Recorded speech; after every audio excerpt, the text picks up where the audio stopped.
গুৱাহাটী মহানগৰীৰ উজান বজাৰ সমীপত আছে জোৰ পুখুৰী। দুটা পুখুৰী একেলগে থকা বাবে পুখুৰী দুটি জোৰ পুখুৰী নামে জনাজাত। এই পুখুৰীৰ পাৰতে আছে এটি আহোম যুগৰ মন্দিৰ।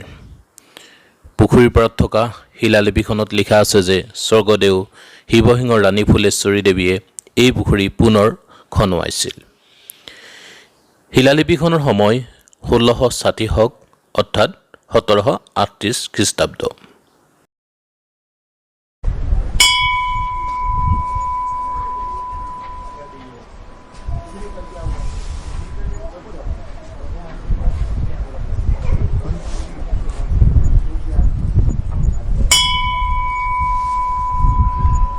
সন্মানীয় ভুৱনেশ্বৰ শৰ্মা তেওঁ পুৰোহিত হিচাপে বহু বছৰ ধৰি এই দেৱালয়ত পূজা সেৱা অৰ্চনা কৰি আছে আৰু ইয়াত বিশেষকৈ শক্তি আৰাধনা হয় আৰু শক্তি পূজা হিচাপে ইয়াত বলি বিধান চলে। বিশেষকৈ হাঁহ, পাৰ, ছাগলী আৰু দুৰ্গা পূজাৰ সময়ত মহ বলিও হয় এই উগ্ৰতাৰা দেৱালয়ত। আৰু যথেষ্ট সংখ্যক যাত্ৰীৰ ইয়াত সমাৱেশ হয়। 7টা বজাৰ পৰা আৰম্ভ হয় অহা যোৱাটো। হয়, তাৰপিছৰ পৰা আমাৰ 10টাত পূজা আৰম্ভ হয়।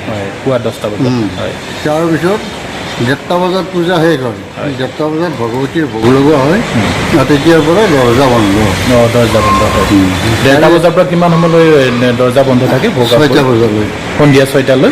তাৰপিছত আকৌ খোলা হয় সন্ধিয়া 6টা, আধা ঘণ্টা সময় আৰতিৰ কাৰণে খোলা হয়। আৰতি মানে সদায় সন্ধিয়া আৰতি কৰা হয়। সদায় সন্ধিয়া অনুষ্ঠান হয়। হয়, অন্নপ্ৰসান, চূড়াকৰণ, উপনয়ন, মনসা পূজা, কালী পূজা, আগতীয়াকৈ যোগাযোগ কৰিব শিৱ পূজা হয়। আগতীয়াকৈ যোগাযোগ কৰিলে গোটেই ব্যৱস্থাখিনি আছে। চব পূজাৰে ব্যৱস্থা আছে। চব পূজাৰে ব্যৱস্থা আছে, কিন্তু কেৱল আগতীয়াকৈ যোগাযোগ কৰিব লাগিব। জোৰ পুখুৰীৰ পাৰত অৱস্থিত উগ্ৰতাৰা মন্দিৰক শক্তিপীঠ হিচাপে গণ্য কৰা হয়। দেৱী পাৰ্বতীৰ অন্য এটা ৰূপ উগ্ৰতাৰা আৰু কাহিনী অনুসৰি এই ঠাইতে সতী পাৰ্বতীৰ নাভিমণ্ডল পতিত হৈছিল। স্বৰ্গদেউ শিৱসিংহই 1725 খ্ৰীষ্টাব্দত এই মন্দিৰটো নিৰ্মাণ কৰোৱাইছিল।